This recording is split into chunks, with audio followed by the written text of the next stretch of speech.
حسینا یا حسینا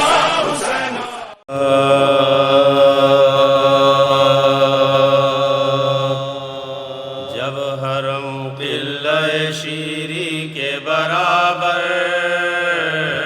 آئے، جب حرم قلعہ شیری کے برابر آئے، غل ہوا کعبے سے مولا میں لشکر آئے، کہا شیرین کے ارمان دلی بر، میرے مولا میرے سلطان میرے سرور آئے، میرے مولا میرے سلطان میرے سرور آئے، نور حق شان خدا قدرت باری، جاؤ لوگوں میرے آقا کی سواری، جاؤ لوگوں میرے آقا کی سواری، حیدری صف میں حسینی علامات، ہاشمی دبدبہ ہاشم کا دکھاتے،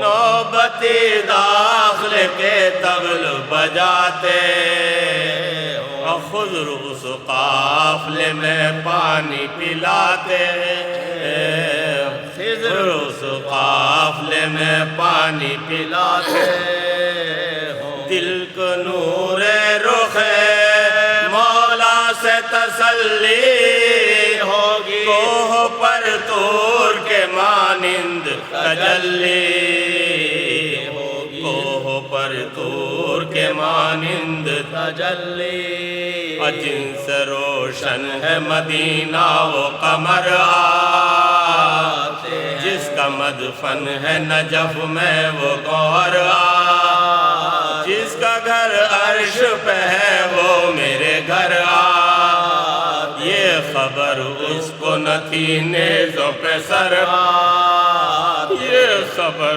اس کو نہ تھی نیزوں پہ سر آتے، کہہ رہی تھی کہ چراغ حرمین آتا ہے مسلمانوں مبارک کے حسین، اے مسلمانوں مبارک کے حسین، اب میری بی بی کی امیرانہ سواری، ناق پر عرش کے مانند ہماری، مسند نور پہ کسرا کی وہ پیاری، اور گہنا سب تحفہ تو پوشاک بھی بھاری، گہنا سب تحفہ تو پوشاک بھی بھاری، میرا نور کے ہاتھوں میں کشادہ ہوگی، فوج حوروں کی سواری میں پیادہ، فوج حوروں کی سواری میں پیادہ، بی بی گودی میں سکینہ کو بٹھائے، چھاتی سے اصغر نادا کو لے جائے، چاند کے ٹکڑوں کو دامن میں چھپائے، اور دونوں پر گوشہ چادر کو اڑائے، دونوں پر گوشہ چادر کو اڑائے، یہ نہ معلوم تھا وارث نہیں اصغر بھی نہیں، تاج و مسند کہاں برقع نہیں چادر، تاج و مسند کہاں برقع نہیں چادر، تھا خیال اس کو کہ چوگرد تو یار، بیچ میں لشکر اسلام کے سرور، گھوڑوں پر ناقہ زینب کے برابر، پردہ محمل کا سنبھالے علی اکبر، پردہ محمل کا سنبھالے علی اکبر، وہاں نہ محمل تھا نہ حشمت نہ زیبائی، سر شبیر کے ہمراہ بہن آئی، سر شبیر کے ہمراہ بہن آئی، سنتی ہوں قاسم کبریٰ کی ہوئی ہے رسول آقا کا بھتیجا دلہن آقا دوں گی اس بیاہ کی میں نظر مبارک یہ نہ تھا علم کے شادی میں ہوئی برباد یہ نہ تھا علم کے شادی میں ہوئی برباد گھونگھٹ الٹا جو دلہن نے یہ تماشا دیکھا بیاہ کے تخت پہ نوشاہ کا لاشا بیاہ کے تخت پہ نوشاہ کا لاشا شوکت آمد سادات کا سن ان کے بیان مرد و عورت ہوئے قریہ سے زیارت اور مدرات کا شیرین کیا یا فرش آنکھوں کو کیا جھاڑ کے پلکوں سے فرش آنکھوں کو کیا جھاڑ کے پلکوں سے ظرف دھو دھو کے رکھے آب و غذا کی خاطر کھانے تیار کیے آل ربا کی کھانے تیار کیے آل ربا کی مسند آراستہ کی سمت پیمبر کشتیاں نظر کی حریت حیدر جھولا دالان میں ڈالا علی اصغر اللہ کے گلدستے برابر چنے اکبر اللہ کے گلدستے برابر چنے اکبر جام شربت کے بھرے ابن حسن کے خاتین پھولوں کا منگا رکھا دلہن کے خاتین پھولوں کا منگا رکھا دلہن کے روک دی سامنے دروازے کے پردے اور چلائیے ہمسائیوں کو صاحب و جوڑ کے ہاتھوں کو میں کہتی ہوں یہ بات جب اترنے لگے سادات رفیق جب اترنے لگے سادات رفیق پاؤں مردوں کا نہ دروازے سے بڑھنے دینا اپنے لڑکوں کو بھی کوٹھے پہ نہ چڑھنے اپنے لڑکوں کو بھی کوٹھے پہ نہ چڑھنے ایک عورت نے یہ باہر سے پکارا ہر شیری تیرے ارمان ملے خاک گھر کا گھر ہو گیا خاتون قیامت وارث آل نبی مر گیا انا وارث آل نبی مر گیا انا ہم زیارت کو گئے تھے سو یہ محشر دیکھا حلوے میں حضرت زینب کو کھلے سر حلوے میں حضرت زینب کو کھلے سر جب حرم پلائے لا حول ولا قوة إلا بالله العلي العظيم أعوذ بالله من الشيطان اللعين الرجيم بسم الله الرحمن الرحيم الحمد لله الذي هدانا لهذا وما كنا لنهتدي لولا أن هدانا الله لقد جاءت رسول ربنا بالحق والصلاة والسلام والتحية والإكرام على النبي الأمي القرشي الهاشمي مولانا ومولى الثقلين جد الحسن والحسین ابی القاسم محمد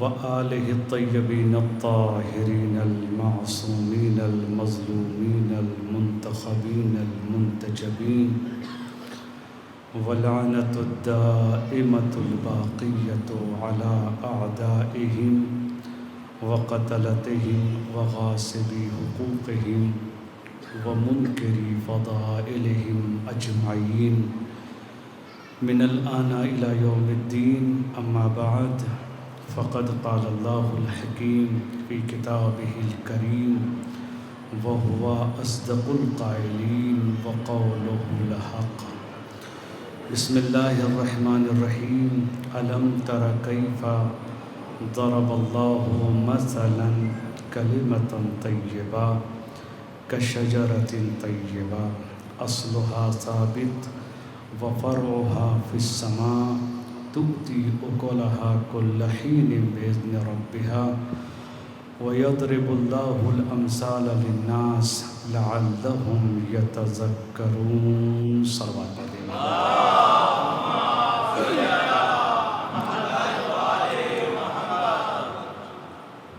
شب جمعہ ہے اور لیکن اس شب میں کچھ معروضات آپ کے سامنے پیش کر کے عنوان کو آپ کے سامنے پیش کر کے کچھ باتیں کر کے انشاءاللہ سلسلے وار جو گفتگو ہوگی وہ ہماری کل سے ہوگی انشاءاللہ.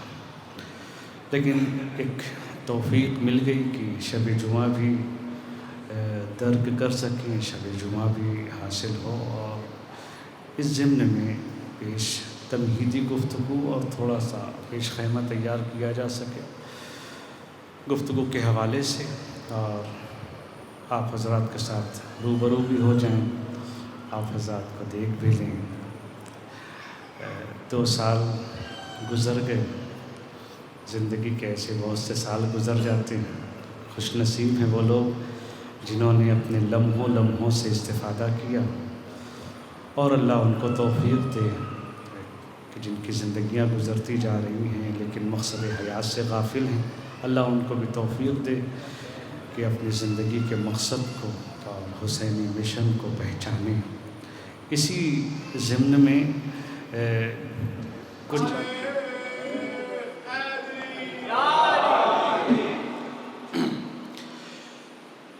سورہ ابراہیم بڑا مقدس نام اور بڑی عظیم ہستی جناب ابراہیم کی.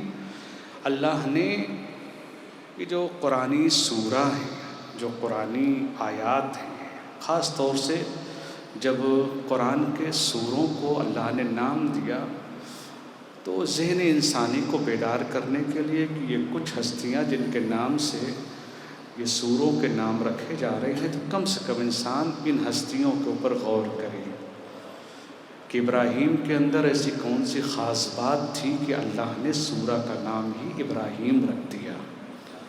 مریم کی جب گفتگو آئی تو مریم کون سی ایسی ذات ہے جس کے نام پر اللہ نے سورہ کا نام مریم رکھا. تو یہ ایک خاص موضوع ہے جس حوالے سے مفصل قرآنی زاویے سے جو گفتگو کی گئی ہے کہ ہمارے اور آپ کے جیسا نظام الہی نہیں ہوتا. ہم تو یوں ہی کبھی کبھی بچوں کے نام رکھ دیتے ہیں بغیر صلاحیتوں کو دیکھتے ہوئے، بغیر ان کی جو ان کے اندر جو صلاحیتیں ہوتی ہیں، جو کوالٹیز ہوتی ہیں، بس ایک سوچا اور نام رکھ دیا. نظام الہی میں یہ نہیں ہے. اللہ اگر کسی چیز کو، کسی شے کو، کسی ذات کو اگر احترام کے نام سے پکارتا ہے تو اس میں بھی حکمت ہے، اور اگر اللہ کسی کی توہین کرتا ہے تو اس میں بھی حکمت ہے. چونکہ ایک نظام پیش کیا جا رہا ہے، ایک جینے کا ہنر پیش کیا جا رہا ہے، اور قرآن نے اس کے حوالے سے جو گفتگو کی ہے بڑی پیاری گفتگو، اور انشاءاللہ اسی ذیل میں آپ کے سامنے گفتگو ہوگی آنے والی 5 مجلسوں میں انشاءاللہ تعالی. شب جمعہ ہے، کچھ باتیں اس کے حوالے سے عرض کیا جائے اور پھر تھوڑی سی گفتگو اپنے موضوع پر، اور کل سے تفصیلی گفتگو. بہرحال اللہ نے بظاہر تو یہ پوری جو دنیا بنائی ہے ایک ہی زمین ہے جس پہ ہم رہتے ہیں، لیکن زمین کا ہر حصہ ایک جیسا نہیں ہے۔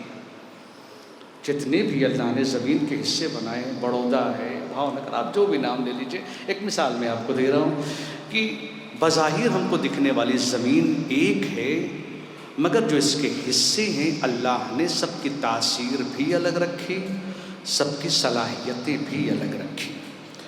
دکھنے والی زمین زمین ہے، لیکن اپجاؤ زمین کے جیسی بنجر زمینیں نہیں ہوتی۔ ہر زمین کا مرتبہ الگ ہے، ہر زمین کی کوالٹی الگ ہے، ہر زمین کی حیثیت الگ ہے، چاہے دنیا جتنی بھی باتیں کرو، اور آج سائنٹیفک طریقے سے بھی لوگ اس کو سمجھتے ہیں، اور قرآن نے بھی مثال دیا اس کو کہ دکھنے میں سب کچھ ایک جیسا ہے، ساری زمینیں ایک جیسی، لیکن قرآن نے بڑے پیار سے ذکر کیا اور آواز دیکھی، جو زمینیں دیکھتے ہو تم، جو زمینیں زرخیز ہیں وہ زمینیں ان کے جیسی نہیں ہیں جو زمینیں بنجر زمینیں ہیں۔ مثال کیا دی اللہ نے؟ مثال یہ دیا کہ جو زرخیز زمینیں ہوتی ہیں ان کو جتنا عطا کرو گے اس سے زیادہ یہ تم کو عطا کریں گی۔ بنجر زمینیں آپ کی اصل کو بھی کھا جائیں گی۔ یہ بہت اہم فرق ہے۔ میں یہاں آپ کو کچھ باتوں کی طرف لے کے چلنا چاہتا ہوں۔ جو اپجاؤ زمینیں قرآن نے بڑے پیار سے ذکر کیا، ایک دانہ ڈالو اور تمہیں وہ ہر بالی سے جو ان کی ہوتی ہے 70 دانے عطا کریں گے، اور ایک درخت سے سینکڑوں دانے آپ کو مل جائیں گے۔ یہ کمال کیسے ہوا؟ کہا یہ ان کی اصلیت ہے کہ اگر زمین کوئی شریف ہو تو وہ کسی کے احسان کو ضائع نہیں ہونے دیتی۔ توجہ چاہتا ہوں، اگر شریف زمینیں ہوں جتنا آپ ان کو عطا کریں گے اس سے کہیں زیادہ وہ آپ کے احسانات کا بدلہ دیتی ہیں۔ ایک دانہ ڈالو سینکڑوں دانے وہ آپ کو عطا کریں گی۔ لیکن اگر شریف زمین نہیں ہے آپ جتنا بھی اس کے ساتھ کر لیجئے وہ آپ کی اصل حیثیتوں کو کھا جائیں گی، آپ کے اصل دانوں کو کھا جائیں گی، آپ کی اصل صلاحیتوں کو کھا جائیں گی۔ نتیجہ یہ ہوگا کہ آپ ان زمینوں سے جب وابستہ ہوں گے جو اصلی زمینیں ہیں تو وہ آپ کو جو آپ دیں گے اس سے زیادہ آپ کو دیں گے، لیکن جو اصیل نہیں ہیں، جن کے اندر اصلیت نہیں ہے، جن کے وجود میں خباثتیں ہیں، دکھنے میں دونوں ایک جیسی، توجہ چاہتا ہوں، دکھنے میں دونوں ایک جیسی، تاثیر الگ الگ ہے۔ جیسے زمینیں دکھنے میں ایک جیسی ہوتی ہیں مگر تاثیر الگ الگ ہوتی ہے، ویسے ہی انسان دکھنے میں ایک جیسے ہوتے ہیں، تاثیریں الگ الگ ہوتی ہیں۔ ہر ایک انسان بظاہر، ہمارے پاس بھی 2 آنکھیں ہیں، شریف انسان کے پاس 4 آنکھیں نہیں ہوتی۔ توجہ چاہتا ہوں، شریف انسان کے پاس 2 زبانیں نہیں ہوتی ہیں، شریف انسان کے پاس 2 دل نہیں ہوتے ہیں۔ دکھنے میں سب ایک جیسے مگر ضمیروں میں فرق ہوتا ہے، انسان کی صلاحیتوں میں فرق ہوتا ہے، انسان کی کوالٹیز میں فرق ہوتا ہے۔ جب تاثیرات ایک دوسرے سے الگ ہوتی ہیں، ان کی صلاحیتیں ایک دوسرے سے الگ ہوتی ہیں، تو جب دونوں کا آپ مقایسہ کریں گے، دنیا نے یہیں پر آ کر اختلاف کیا۔ چہرے دیکھ کر جب لوگوں نے فضیلتوں کو بھاپنا شروع کیا، چہرے دیکھ کر یہ بھی ان کے جیسے، یہ بھی ان کے جیسے، یہ بھی ایسے، وہ بھی ایسے، یہیں پر دھوکہ کھا گئے لوگ۔ اور نتیجہ یہ آج تک بشریت گمراہ ہے۔ جب چہروں کے پیچھے لوگ گئے ہیں، جو کہ جیسے زمینیں ہیں، چہروں کے پیچھے گئے تو تباہیاں آئی ہیں، لیکن اگر وہ زرخیز جو ہستیاں تھیں، جب لوگوں نے ان کی در چوکھٹ کے اوپر اپنی پیشانیوں کو جھکایا ہے، گیا تھا مسلمان، آیا تو سلمان بن گیا۔ صلوات پڑھ دے محمد و آل محمد۔ چونکہ اپنے وجود کو سپرد کیا، جیسے زمینوں کے حوالے ایک دانہ اپنے آپ کو جب سپرد کرتا ہے تو اس کو یہ یقین ہوتا ہے کہ یہ مجھے ضائع نہیں ہونے دے گی، ویسے جب ایک قلب سلیم اپنے آپ کو در اہل بیت پر لے کر آتا ہے تو اس کو یقین ہوتا ہے۔ اور یہ کہا جاتا ہے اسی حوالے سے، بس شب جمعہ ہے، تھوڑی سی باتیں اسی حوالے سے جو گفتگو کی گئی کہ بہرحال ہر زمین ایک جیسی نہیں، ہر انسان ایک جیسا نہیں، تو ایام ایک جیسے کیسے ہو سکتے ہیں؟ جیسا بدھ ہے ویسا تو جمعرات نہیں۔ اب یہ الگ سی بات ہے کہ کچھ لوگوں کو جمعے اور بدھ میں فرق نہ نظر آئے تو وہ ایک اپنی الگ بات ہے، لیکن جو جمعہ ہے وہ بدھ نہیں ہے، جو شب جمعہ ہے وہ شب بدھ نہیں ہے۔ اس کے حوالے سے بہت سی فضیلتیں بیان کی گئی ہیں کہ اس کو ہمیں کیا کرنا چاہیے۔ انشاءاللہ کل سے گفتگو، جیسا کہ میں عرض کر رہا ہوں، اس شب میں ہمیں کیا کرنا چاہیے۔ اس شب میں بہت سی باتیں ہیں جس کی طرف اشارہ کیا گیا ہے۔ ایک تو پہلی چیز یہ ہے کہ اس شب کو شب قرآن بھی کہتے ہیں، لیلۃ القرآن۔ میں نے عرض کیا کہ ہر شب بظاہر اگر کم بصیرت اگر قلب ہوں تو ان کو تو ہر رات ایک جیسی نظر آتی ہے، لیکن جو صاحبان بصیرت ہیں ان کو ساری راتیں ایک جیسی نظر نہیں آتی۔ یہ شب جمعہ ہے، اس کو جو ہے وہ پورے ہفتے کی سب سے بافضیلت شب کہا گیا ہے۔ اس میں کہا گیا کہ قرآن کی تلاوت کرے، زیادہ سے زیادہ انسان قرآن کو پڑھے، اور اس کی بعد جو ایک فضیلت اور ہے جو الحمدللہ آپ سب لوگوں نے اس فضیلت کو درک کیا، ان میں سے ایک فضیلت یہ ہے کہ زیارت سید الشہداء پڑھی جائے اس شب میں۔ بہرحال زیارت عاشوراء پڑھی گئی، اور انشاءاللہ تعالیٰ کہ زیارتیں یہ خالی پڑھنا نہیں ہوتا بلکہ یہ زیارتیں جو ہوتی در حقیقت امام کی زیارت ہوتی ہے۔ تو الحمدللہ ضروری نہیں ہے کہ زیارت سید الشہداء کو کربلا ہی سے کیا جائے، اگر انسان اپنے دل کی گہرائی سے ان کو یاد کرتا ہے تو کہیں بھی ہو وہ زیارت کربلا، زیارت سید الشہداء نصیب ہو جاتی ہے۔ تو ایک مرحلہ، اور اس کے بعد جو اہم چیز ہے، بہرحال ہر انسان اس دنیا میں مشکلات کا شکار ہے، ہر انسان کے زندگی میں مشکلات ہیں، اور کہا تو یہ جاتا ہے شمس بھیا کہ جن کے پاس پیسہ نہیں ہے وہ سوچتے ہیں کہ پیسہ ہو جائے، اور جن کے پاس پیسہ ہو گیا وہ پتہ نہیں سکون کی تلاش میں پریشان ہیں، بھاگ رہے ہیں۔ تو ہر انسان کی اپنی اپنی سوچ ہے۔ غربت کہتی ہے دولت مل جائے تو سکون، دولت آ گئی تو اور زیادہ پریشان۔ تو یہ اس کی جو وجہ ہیں تو اس کی وجہ یہی ہے چونکہ انسان اپنی روح کی آواز نہیں سن رہا ہے، اپنے روح کے دربار پر نہیں پہنچ رہا ہے۔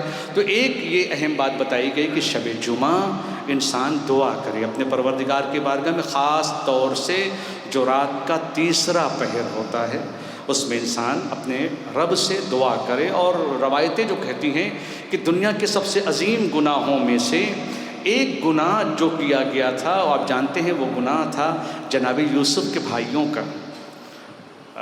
اگرچہ قرآن نے جس چیز کو پیش کیا ہے وہ جناب یوسف کے بھائیوں کو پیش کیا ہے، اگرچہ آج ایسے بھائیوں کی کمی نہیں ہے جو یوسف کے بھائیوں جیسے ہیں، تو آج کے دور بھی ایسے بھائیوں سے خالی نہیں ہے صلاحیتیں ان کے اندر بھی وہی۔ لیکن جب کہتے ہیں کہ جب جناب یوسف کے بھائیوں نے معمولی گستاخی نہیں کی تھی، نبی کے بیٹے، نبی کے پوتے، شجرہ نبوت سے تعلق رکھنے والے، خاندان نبوت سے تعلق رکھنے والے، ایسی نسل سے تعلق رکھنے والے کہ جن کے پردادا کو اللہ نے خلیل اپنا بنایا، جناب ابراہیم کی نسل سے ہیں یہ سارے کے سارے۔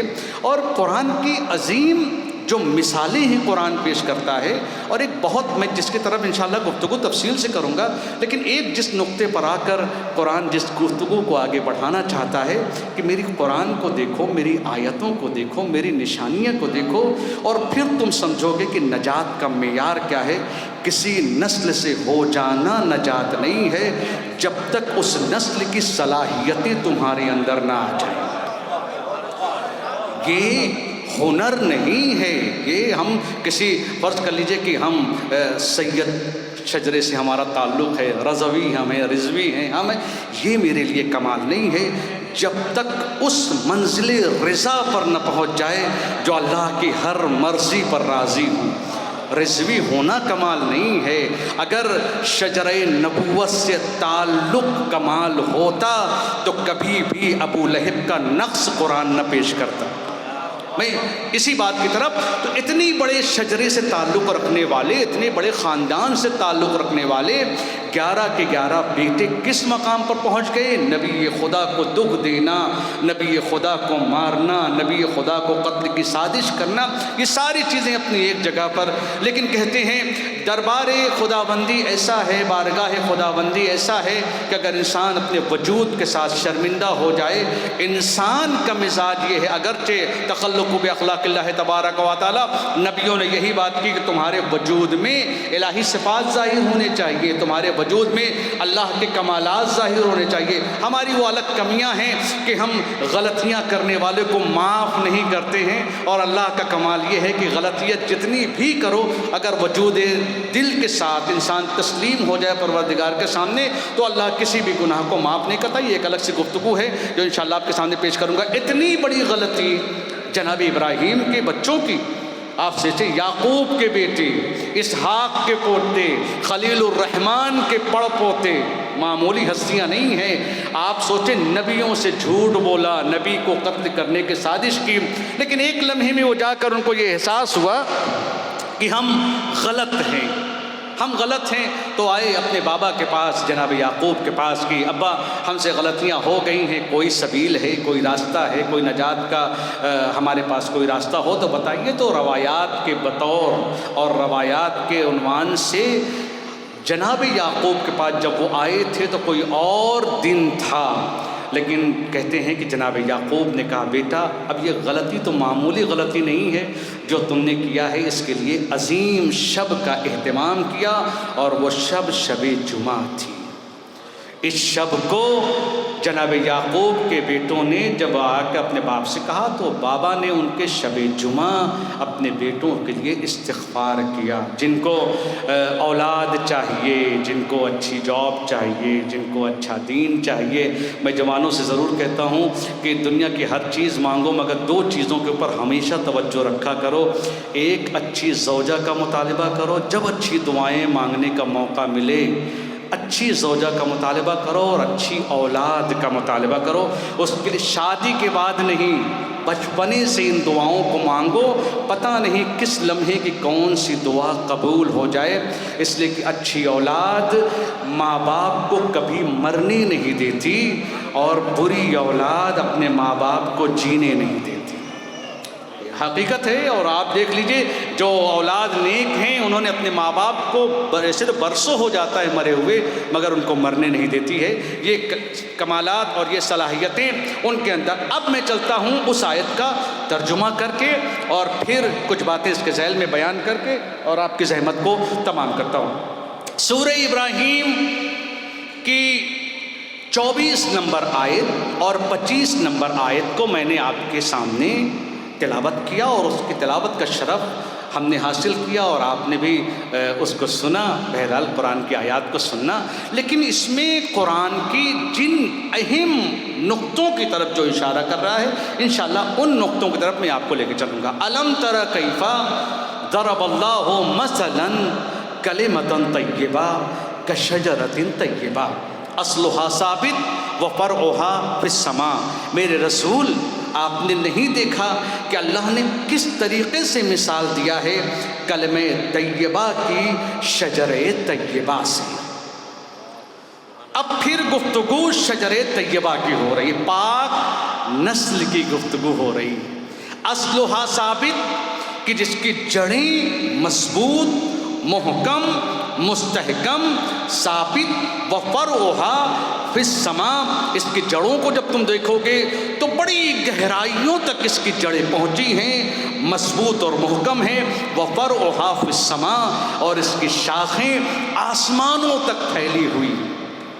تمام جدھر نظریں گاڑاؤ گے، جدھر دیکھو گے بڑی بلندیاں. 2 معنی کیا گیا ہے، ایک آسمان سے مراد آسمان، اور دوسرا آسمان جو قرآن میں لفظ استعمال ہوا ہے بلند.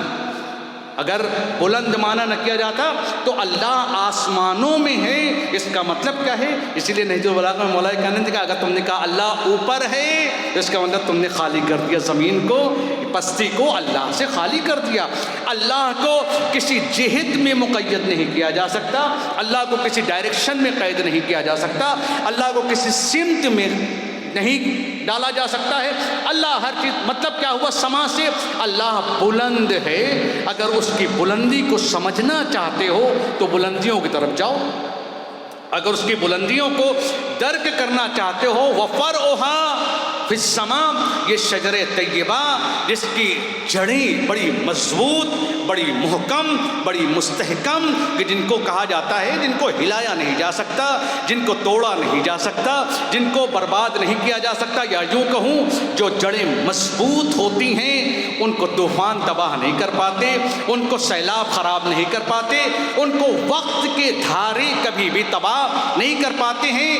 کون سے پیڑ ہوتے ہیں جن کو طوفان خراب کرتا ہے، جن کو دریاؤں کی روانی خراب کرتی ہے، جن کو حالات اور زمانے کے تبدیل ہونے سے خراب کیا جا سکتا ہے؟ کیا وہ ہوتے ہیں جن کی جڑیں کمزور ہوتی ہیں، ان کو طوفانوں، ہلکی ہواؤں، ہلکی آندھیوں میں ان کو تباہ کیا جا سکتا ہے۔ لیکن جو پہاڑوں پر اگنے والے درخت ہوتے ہیں ان کی عادت ہوتی ہے طوفانوں سے ٹکرانے کی، ان کی عادت ہوتی ہے سیلابوں سے بھڑ جانے کی، ان کی عادت ہوتی ہے بڑے سی بڑی مصیبتوں سے لڑ جانے کی۔ کہ یہ شجرہ جو ہے، یہ شجرہ اتنا مضبوط ہے کہ ان کو حالات اور زمانے کے اعتبار سے اتنا بہترین جینا آتا ہے کہ حکومتیں تباہ ہو جائیں گی، شام کی دیواریں گر جائیں گی، خزانے خالی ہو جائیں گے، پوری کوشش کر لو امیر شام ختم ہو جائے گا،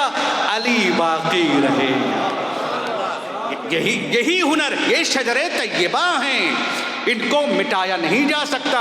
شجر طیبہ، میں نے عرض کیا، شجر طیبہ خون کا نام نہیں ہے، صلاحیتوں کا نام ہے، اقتدار کا نام ہے، انسانی وجود کی گہرائیوں کا نام ہے۔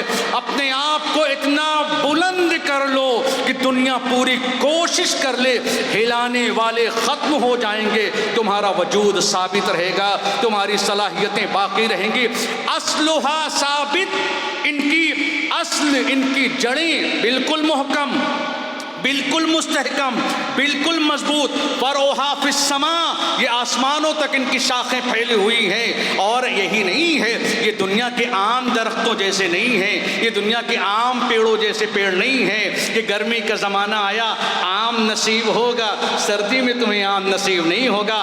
ہر پھل، ہر شجرے کی ایک خاصیت ہے، یہ خاص موقع پر وہ آپ کو پھل دے گا، وہ ثمر دے گا، وہ آپ کو ثمرات سے نوازے گا۔ لیکن فصل گئی، وہ ثمر گیا، اب ایک سال انتظار کریے اگر فیض یاب ہونا ہے۔ یہ دوسرے درختوں کا کمال یہ ہے کہ اپنے موسم میں وہ آپ کو فیض یاب کریں گے، لیکن شجر طیبہ یہ ہے تؤتی اکلھا کل حین، زمانے میں جب بھی تمہیں فیض یاب ہونا ہو، در اہل بیت پر آ جانا، در اہل بیت پر اپنے سر کو جھکا دینا۔ جس زمانے میں فیض چاہو گے اس درخت کے سائے میں پہنچ جانا، ثمر نصیب ہو جائے گا۔ صلوات پڑھ دیجئے محمد و آل محمد۔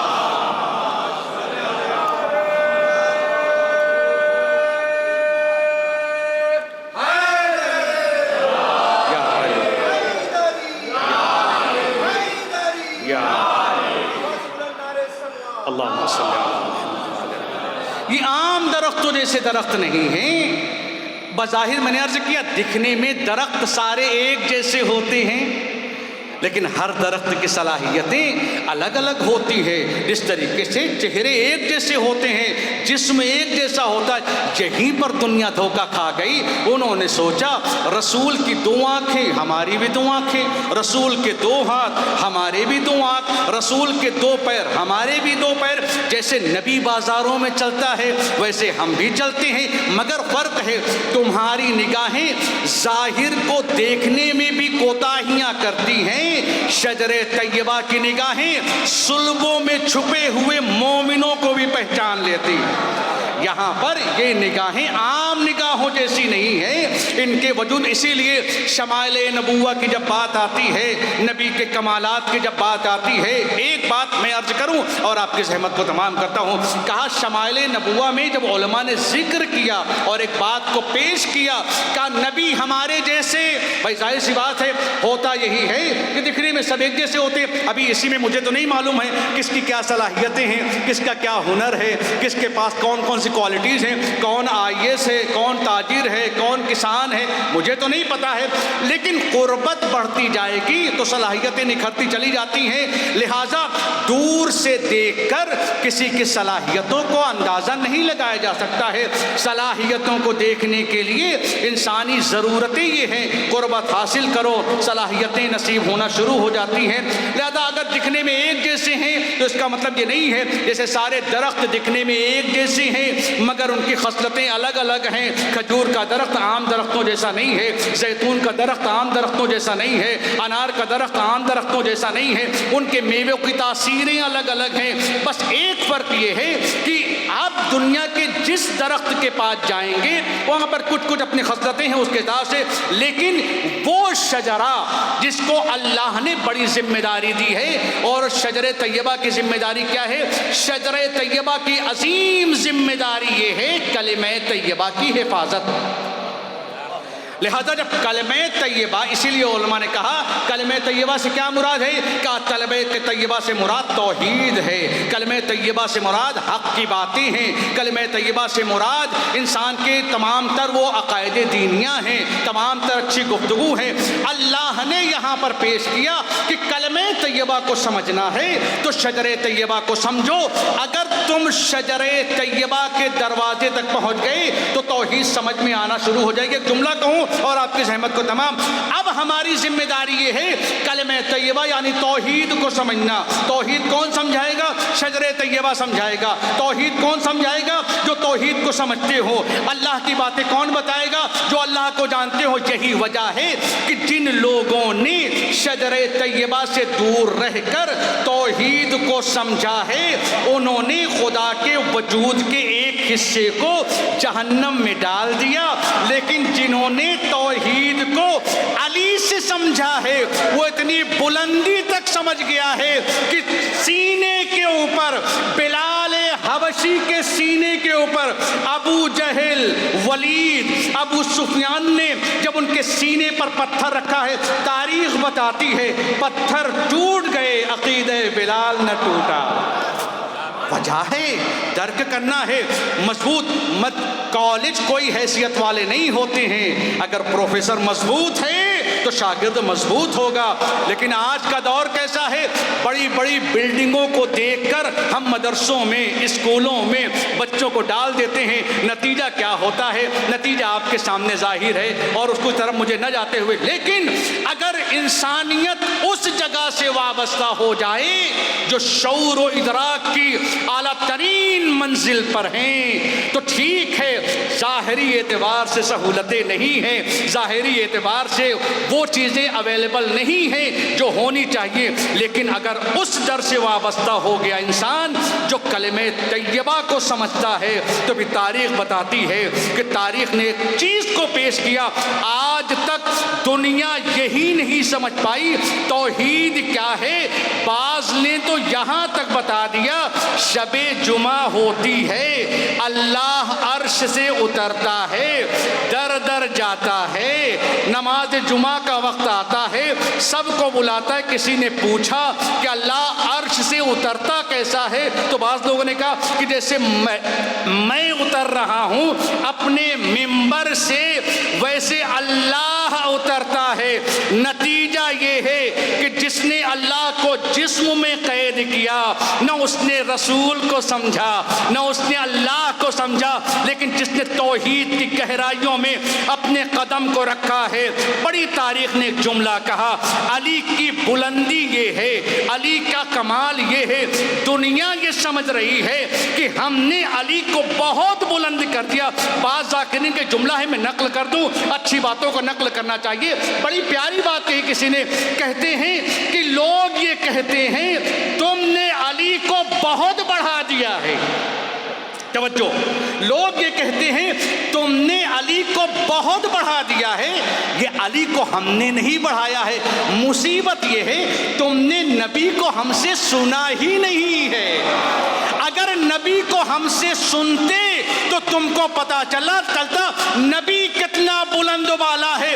علی تمام بلندیوں کے باوجود اپنے آپ کو نبی کا غلام کہہ رہا ہے۔ صلوات پڑھ دیجئے محمد و آل محمد۔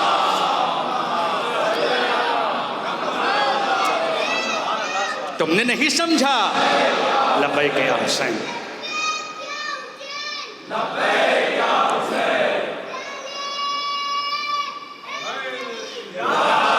اسی لیے بات آئی۔ یہ جو جملہ یہاں پر بات لوگ استعمال کرتے ہیں کہ نہ تم نے توحید کو ہم سے جانا، یعنی مکتب اہل بیت سے، نہ تم نے رسالت کو، ڈاکٹر پیام آدمی صاحب کے 4 مصرے میں آپ کو سنا کر اور آپ کی بات کو ختم کرتا ہوں کہ حقیقت کیا ہے۔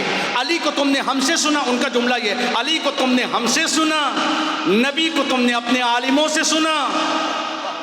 تمہیں نبی بہت نیچا نظر آیا، علی تم کو بہت بلند نظر آیا۔ اگر علی کے ساتھ ساتھ تم نے نبی کو بھی ہم سے سنا ہوتا تو پتا چلتا کہ نبی کا مقام کیا ہے، نبی کی منزلت کیا ہے۔ اسی لیے کہا سب کا آقا، سب کا رہبر، سب کا مولا ہے علی۔ جس جگہ ختم نبوت ہے وہ نقطہ ہے علی۔ سوچتا ہوں جب نصیری اس کو کہتے ہیں خدا، وہ خدا کتنا بڑا ہے جس کا بندہ ہے۔ یہ حقیقتیں تم نے علی، ہماری کمیاں نہیں ہیں، ہماری کوتاہیاں نہیں ہیں۔ ظاہر سی بات ہے، کہا یہی جاتا ہے کنویں کے میڈھکوں کو دنیا کتنی بڑی ہوتی ہے سمجھ نہیں آتا ہے۔ اب ظاہر سی بات ہے کہ یہ میں کیا کہوں، انشاءاللہ تعالیٰ کہ وقت اور حالات ایسے ہو جائیں کہ میں نے آج ہی بات ہو رہی تھی، کل شام کی بات ہے، کچھ جوان میرے سامنے بیٹھے ہوئے تھے، میں نے ایک جملہ کہا تھا، علی کو منوانا تمہاری ضرورت نہیں ہے، علی کو ہر جگہ پہنچانا تمہاری ذمہ داری ہے۔ علی کو پہنچاؤ، منوا نہیں سکتے آپ، اس لیے کہ اللہ نے دلوں کو زرخیز اور بنجر زمینوں سے نسبت دی ہے۔ مومنوں کے دل زرخیز زمینوں کے طریقے سے ہیں، کافروں اور منافقوں کے دل بنجر زمینوں کے طریقے سے ہیں۔ اگر علی کو پہنچاؤ گے، زمینیں زرخیز ہوں گی تو کوئی قمبر بن جائے گا، کوئی ابو ذر بن جائے گا، کوئی سلمان بن جائے گا، لیکن اگر زمینیں بنجر ہوں گی تو جن کو رسول سمجھ میں نہیں آیا ان کو علی کیسے سمجھ میں آئے گا۔ تو بس یہیں پر آپ کی زحمت کو تمام کرتا ہوں۔ شب جمعہ ہے، دعا ہے کہ اللہ ہم سب کو بڑی نعمتوں سے نوازا ہے اس نے۔ میں کیا مانگوں؟ جس کو علی مل گیا اس کو کچھ مانگنے کی ضرورت نہیں، جس کو حسین مل گیا اس سے کچھ چاہنے کی ضرورت نہیں ہے۔ اور روایتیں یہی کہتی ہیں کہ واقعاً سب سے بڑی نعمت علی کا عشق ہے، سب سے بڑی نعمت علی کی ولایت ہے، کہ جب ایک سائل ہے جو بھیک مانگ رہا ہے، میرے پاس کچھ نہیں ہے، تو امام نے کہا تمہارے پاس کچھ نہیں ہے تو ایک کام کرو، دولت کے بدلے میں عشق علی بیچ دو۔ اس نے کہا نہیں، عشق علی بیچا نہیں جا سکتا کسی بھی قیمت پر۔ تو کہا جب تمہارے پاس ایسی نعمت ہے جس کی کوئی قیمت نہیں تو تم غریب کہاں؟ ہمارے پاس علی کی ولایت ہے، ہمارے پاس علی کی محبت ہے۔ خدا کا شکر کہ علی نے ہم کو رسوا نہیں ہونے دیا۔ اور آج بھی پوری دنیا میں دیکھ لیں کہ اس لیے میں ایک گفتگو کو بات کو کر کے آگے بڑھ جاتا ہوں کہ ہم لوگ کبھی کبھی علی کو لفظ شیعہ میں قید کر دیتے ہیں۔ علی لفظ نسل شیعہ کا نام نہیں ہے۔ علی کی ولایت تشیع کی پہچان یعنی پریکٹس، جو شیعت کی پریکٹس کریں۔ شیعت نسل کا نام نہیں ہے، شیعت پریکٹس کا نام ہے۔ لہذا لیکن پھر بھی شب جمعہ ہے، اور دعا یہ ہے پروردگار سے کہ پروردگار ابھی تک جو تو نے ہمارے دلوں کو عشق علی، محبت حسین اور معصومین کی محبت سے سرشار رکھا ہے، پروردگار یہ محبت ہماری زندگی اور ہمارے بعد ہماری نسلوں میں بھی باقی رکھے۔ چونکہ اچھی نسل کا مطلب کالا ماما نہیں ہے، میں عرض کرتا اچھی نسل یعنی شریف نسل، اچھی نسل یعنی وہ لوگ کہ جنہوں نے اپنے وجود کو خدا کے سپرد کیا ہوا ہے۔ ورنہ بلال کا تو نسل بھی ہم کو پتہ نہیں، آپ نہیں پتہ ہم کو حبشے کے کس خاندان سے تھے، لیکن انہوں نے اپنے زمین دل کو اہل بیت کے حوالے کیا۔ دنیا پستیوں میں رہی، بلال کعبے کے اوپر پہنچ گئے۔ چونکہ جب زمین دل اچھی ہو تو ضمیر بلند ہوتے، تو انشاءاللہ ہماری نسلوں میں بھی یہ چیز باقی رہے۔ اور خاص طور سے اگر اولاد اچھی ہو، آپ میں سے بہت سے ایسے لوگ ہیں، الحمدللہ سارے ایسے ہوں گے جن کی اولاد اچھی ہوتی ہے کہ الحمدللہ میں نے عرض کیا ابھی کہ اگر اولاد اچھی ہو تو وہ ماں باپ کو مرنے نہیں دیتی۔ یہ جسم تو ہے ہی ہے، ایک وقت کے لیے آیا ہے، اس کو جانا ہے، لیکن جو خاندانی ویلیوز اور اقدار ہوتے ہیں ان کو اچھی نسلیں ختم نہیں ہونے دیتی۔ اور اگر اچھی نسلیں نہ ہوں تو وہ ماں باپ اپنی زندگی میں مر جاتے ہیں۔ اور میں نے ایسے کتنے لوگوں کو سنا ہے جو یہ کہتے ہوئے کہ کاش کہ ہم مر جاتے تمہاری جیسی اولاد نہ ہوتی۔ ایسے آپ نے بھی سنا ہوگا، کتنے لوگ ایسے کہتے۔ یہ کون لوگ ہیں؟ کہا یہ وہ لوگ جو دکھی ہیں۔ لیکن اگر اچھا بیٹا ہو، ولد صالح جنت کے پھولوں میں سے ایک پھول ہے، نیک بیٹا جنت کے پھولوں میں سے ایک پھول ہے، لیکن اگر بیٹا علی اکبر جیسا ہو، آپ سوچیں، عظیم ذات۔ میں نے پتہ نہیں یہاں پر ذکر کیا کہ نہیں، لیکن میں جہاں جاتا ہوں اس چیز کا ذکر کرتا ہوں اور کرنا بھی چاہیے۔ بیٹا وہ ہے جوان باپ، جب جوان بیٹا ہو جاتا ہے تو ماں باپ کبھی کبھی اپنے درد کو اپنی اولاد سے بیان نہیں کرتے۔ نیک بیٹا وہ ہے جس کو باپ کے درد کے اظہار کی ضرورت ہی نہ ہو، جو باپ کا چہرہ دیکھے اور سمجھ جائے، ماں کا چہرہ دیکھے اور سمجھ جائے کہ میرے ماں باپ کی مشکل کیا ہے، میرے ماں باپ کی ضرورتیں کیا ہے۔ اصل میں ہوتا یہی ہے، جو باپ زندگی بھر اپنی اولاد کے ناز نخرے اٹھائے ان کو اولاد کے سامنے ہاتھ پھیلانا اچھا نہیں لگتا ہے۔ لیکن کبھی کبھی کچھ بچے سمجھ جاتے ہیں اور کچھ بچے نہیں سمجھ پاتے اس چیز کو، اور ماں باپ کی زندگی میں مصیبت ہے، عطا کرنے والوں کو مانگنا اچھا نہیں لگتا ہے۔ اولاد وہی ہے جو اپنے ماں باپ کے درد کو سمجھے، اپنے ماں باپ کے جو دل میں جو احساسات ہیں اور چہرے پر نمودار ہیں۔ نیک اولاد سے درد بیان نہیں کیا جاتا، درد اولاد خود بخود سمجھ رہی ہے۔ مقتل یہ کہتا ہے، بس 2-4 جملے مصائب کے اور آپ کی زحمت کو تمام کرتا ہوں۔ مقتل یہ کہتا ہے، تاریخ کربلا میں سرکار سید الشہداء اچانک اٹھے، ذرا دیر کی اونگ ہے، ذرا دیر کے خواب ہے، اچانک اٹھے۔ جوان بیٹا پاس میں کھڑا ہو گیا، بابا خیریت تو ہے؟ آپ کے چہرے پر عجیب آثار نظر آ رہے ہیں۔ باپ نے بڑھ کر کہا، بیٹا میں نے خواب دیکھا ہے، میں خون کے دریا میں ہوں اور چاروں طرف سے مجھ پر حملے ہو رہے ہیں۔ بیٹا ہے، سمجھدار بیٹا ہے، امام کا بیٹا ہے، یا یوں کہوں امام کا بیٹا رسول کا شبیہ ہے، ہر اعتبار سے، فکر و عمل میں، کردار میں، گفتار میں، ہر اعتبار سے نبی کی شبیہ ہے، بتانے کی ضرورت نہیں ہے۔ ایک جملہ کہتا ہے، بابا کیا ہم حق پر ہیں؟ یہ جملہ بتایا یہ جا رہا ہے کہ بیٹوں کی تربیت ایسی ہو کہ وہ بات کی باتوں کے اوپر شک نہیں کرتے۔ بے بابا کیا ہم حق پر ہیں؟ بیٹا اگر ہم حق پر نہیں ہوں گے تو کون ہوگا؟ آواز ہے، پھر بابا ہمیں کیا ڈر ہے؟ موت ہم پر آئے یا ہم موت پر جا گریں، عظیم چیز ہے۔ عزادارو، کربلا کے مقتل میں جہاں ہزاروں مصیبتیں سرکار سید الشہداء کے اوپر آئی ہیں، اس ایک فقرے سے امام مظلوم کی مصیبتیں ظاہر ہوتی ہیں۔ انا قتیل العبرات، مجھے رلا رلا کر مارا گیا، مجھے نہیں معلوم ہے وہ کون کون سی مصیبتیں ہیں، وہ کون کون سے آلام ہیں جو سرکار سید الشہداء پر آئے۔ لیکن مقاتل کہتے ہیں سب سے بڑی مصیبتوں میں سے ایک مصیبت یہ تھی، مقتل یہ کہتا ہے کہ جب امام کے کانوں میں ایک آواز آئی، بابا علی اکبر کا آخری سلام قبول کیجئے، مقتل کہتا ہے سرکار سید الشہداء زمین پر گرے ہیں اور اب راستہ نظر نہیں آ رہا ہے۔ این این علی، میرے لال علی کہاں ہو، میرے لال، میرے جگر کے ٹکڑے کہاں ہو، کمر ٹوٹ چکی ہے، آنکھوں سے کچھ نظر نہیں آتا ہے۔ مقتل یہ کہتا ہے امام جب جناب علی اکبر کے سرحانے پہنچے ہیں، امام کو نظر نہیں آتا ہے۔ فوضع خدہ ولا خد، امام نے علی اکبر کے رخسار پہ رخسار رکھ دیا۔ علی الدنیا بعدک لفا، اے میرے لال جب تو نہیں رہا تو حسین جی کر کیا کرے گا۔ عزادارو، شب جمعہ ہے، دو جملے مصائب کے، ایک قافلہ ہے جو ہمیشہ کربلا کی زیارت کے لیے جاتا ہے، ہمیشہ کربلا کے دیدار کے لیے جاتا ہے۔ ایران سے ایک چاوش سے ایک قافلہ چلا ہے، جناب عباس نام ہے، الحمدللہ یہاں پر بھی بہت سے نوحہ خان ہیں، مرثیہ خان ہیں، خدا ان سب کو سلامت رکھے، خدا ان سب کو محفوظ رکھے۔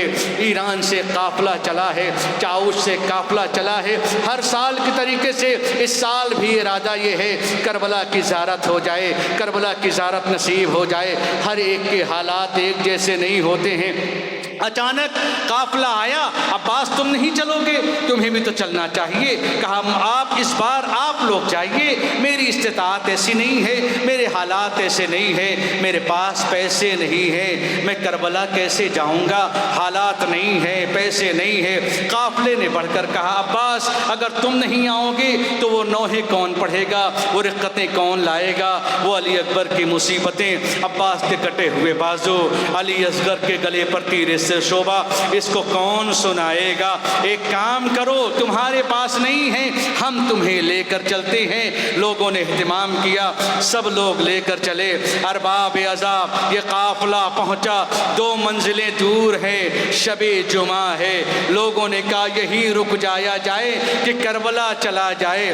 سب نے کہا رک جاتے ہیں، صبح چلیں گے۔ بعض لوگوں نے کہا شب جمعہ ہے، کتنا اچھا اللہ نے ہمارے لیے اہتمام کیا ہے، سرکار کا روضہ دور سے دکھائی دے رہا ہے، چلو چلتے ہیں، مولا کے جوار میں چلتے ہیں، شب جمعہ گزارتے ہیں۔ عزادارو، چلا یہ قافلہ، کربلا پہنچا، ذریعہ سید الشہداء کے قریب پہنچا۔ عباس نے اپنی بیاض کھولی، کہا آج جو نوحہ نکلے گا وہی نوحہ پڑھوں گا۔ عزادارو، اچانک بیاض کھلی، 18 سال کے جوان کی مصیبت، 18 سال کے علی اکبر کا نوحہ نکلا، نوحہ پڑھا گیا۔ دیر تک ماتم ہوا، دیر تک گریہ ہوا، دیر تک روئے لوگ۔ ماتم کرنے کے بعد مسافر خانے کی طرف آئے، ہوٹل کی طرف آئے، اچانک سب سو گئے، رات کا تیسرا پہر ہے۔ کسی نے آ کر عباس کا بازو ہلایا، عباس چاوشی اٹھو، تم سے ملنے آئے ہیں۔ کون ملنے آیا ہے؟ کہا حسین مظلوم ملنے آئے ہیں، غریب زہرا ملنے آیا ہے، حسین ملنے آئے ہیں۔ عزادارو، عباس اٹھ گئے، امام آئے، گفتگو ہو رہی ہے۔ عباس جب یہاں سے جانا تو جو عزاداروں کی جوتیاں سیدھی کرتا ہے باہر بیٹھ کر، اس کو حسین کا سلام کہنا، تمام مومنین کو سلام کہنا، گفتگو ہو رہی ہے۔ عباس نے پوچھ لیا مولا زہے نصیب آپ کی زیارت ہو گئی۔ امام گفتگو میں اچانک اشکبار آنکھوں سے عباس کو دیکھتے ہیں، ایک جملہ کہتے ہیں عباس آتے رہنا، زیارت کے لیے آتے رہنا، لیکن عباس ایک گزارش ہے، اب جب آنا شب جمعہ ہو، خدا کے لیے میرے علی اکبر کے مصائب مت پڑھنا، میرے لال کے مصائب نہ پڑھنا۔ عباس نے ایک جملہ کہا مولا کیا غلطی ہو گئی، مولا کیا گستاخی ہو گئی، میں نے کچھ غلطی کر دی؟ کہا نہیں عباس، عباس تم سے کچھ غلطی نہیں ہوئی. شب جمعہ کو میری ماں زہرا مجھ سے ملنے آتی ہے. اے عباس تم نے جب سے علی اکبر کا نوحہ پڑھا ہے اماں گریا کرتی جاتی ہے.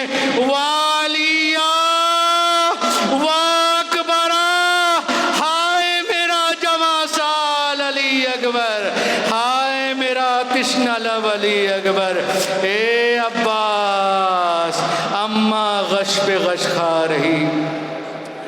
الا لعنت اللہ علی القوم الظالمین، انا للہ و انا الیہ راجعون، رضا بقضائہ و تسلیما لامرہ.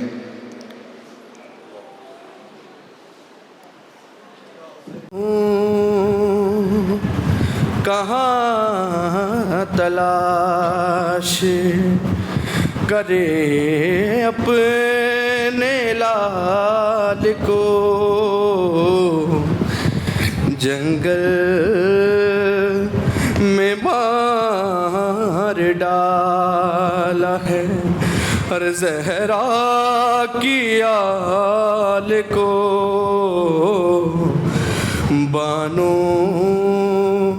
کہاں تلاش کہ شبیر لا رہے ہیں ہر میدان سے دیکھیے. شبیر لا رہے ہیں ہر میدان سے دیکھیے. ارے اپنے ضعیف کاندھے پہ 18 سال کو بانو کہاں تلاش کہ اماں کی نگاہوں سے میرا زخم چھپانا.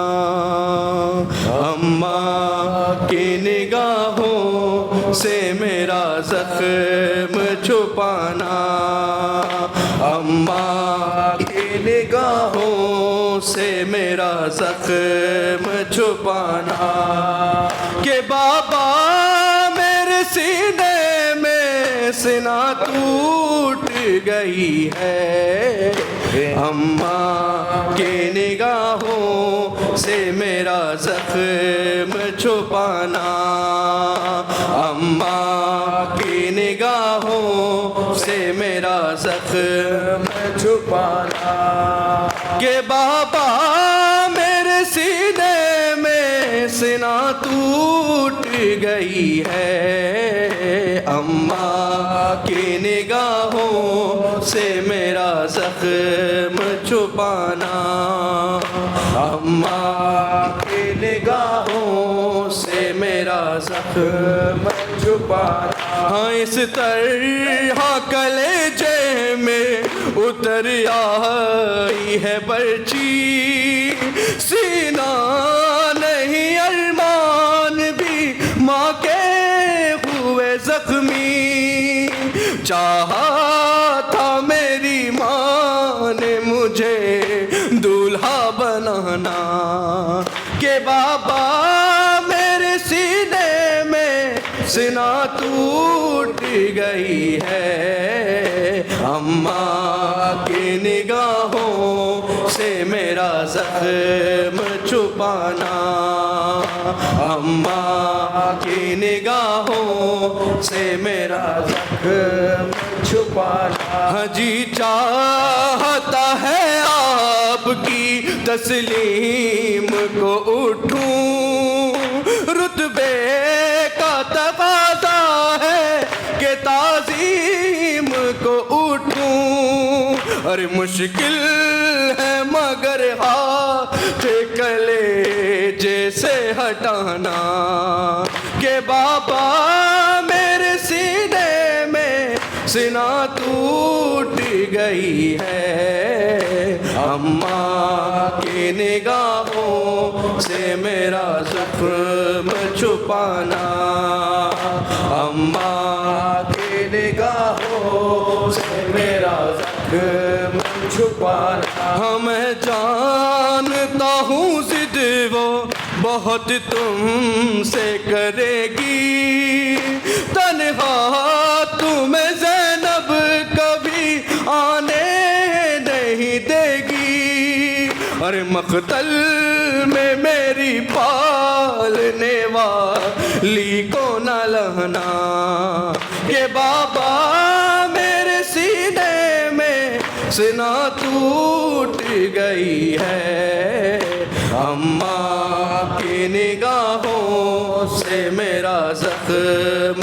چھپانا اماں کی نگاہوں سے میرا زخم چھپانا یہ سوچ کے اکبر کا پھٹا جاتا ہے سینہ آواز نہ سن لے کہیں معصوم سکینہ ارے سجاد کو آہستہ ذرا جا کے بتانا کہ بابا میرے سینے میں سنا ٹوٹ گئی ہے اماں کی نگاہوں سے میرا زخم چھپانا اماں کی نگاہوں سے میرا زخم چھپانا قاتل نے سنا توڑی تکلم یہی کہہ کر سنتا ہوں کہ صابر ہے بہت صبت پیمبر اکبر نے کہا صبر کی معراج دکھانا کہ بابا میرے سینے میں سنا ٹوٹ گئی ہے اماں کی نگاہوں سے میرا زخم چھپانا اماں کی نگاہوں سے میرا زخم